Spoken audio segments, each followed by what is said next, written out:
শহরের এক কোণে ছোট্ট একটা বস্তিতে থাকত ছোট্ট আদি। আদির বাবা পেশায় একজন রিকশাচালক।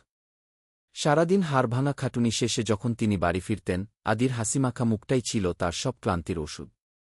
আদির খুব শখ ছিল একটা নীল রঙের নতুন জামার। কিন্তু বাবার পকেটে তখন টেনেটুনে দুবেলার খাবার জোটে। একদিন বাবা আদির জন্য নীল রঙের একটা সুন্দর জামা কিনে আনলেন। আদি খুশিতে আত্মহারা। সে জামাটা পরে সারাদিন পাড়ামায় ঘুরে বেড়াল। কিন্তু বিপত্তি ঘটল বিকেলে। খেলতে গিয়ে জামাটা একটা পেরেকের সাথে লেগে মাঝখানে বড় করে ছিঁড়ে গেল। আদি ভয়ে আর কান্নায় কুঁকড়ে গেল। সে ভাবল, বাবা কত কষ্ট করে এটা কিনে দিয়েছে, এখন নিশ্চয়ই খুব বকবে। কি রাতে বাবা ঘরে ফিরলে আদি মাথা নিচু করে ছেঁড়া জামাটা নিয়ে সামনে দাঁড়াল। চোখের জলে ওর গাল ভিজে যাচ্ছিল।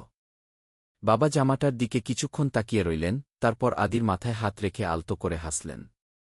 তিনি পকেট থেকে একটা সুই আর নীল সুতো বের করে বললেন, কাঁদিস না পাগল ছেলে, এই দেখ আমি জানতাম আজ তোর নীল সুতো লাগবে। আদি অবাক হয়ে দেখল, বাবার নিজের পরনের গেঞ্জিটা শত জায়গায় তালি দেওয়া, তাতে কোনো নতুনত্বের ছোঁয়া নেই। অথচ বাবা নিজের কষ্টের কথা একবারও না ভেবে শুধু আদির হাসিটুকু ধরে রাখার জন্য সুতোর টান দিয়ে ভালোবাসার সেলাই করে দিলেন।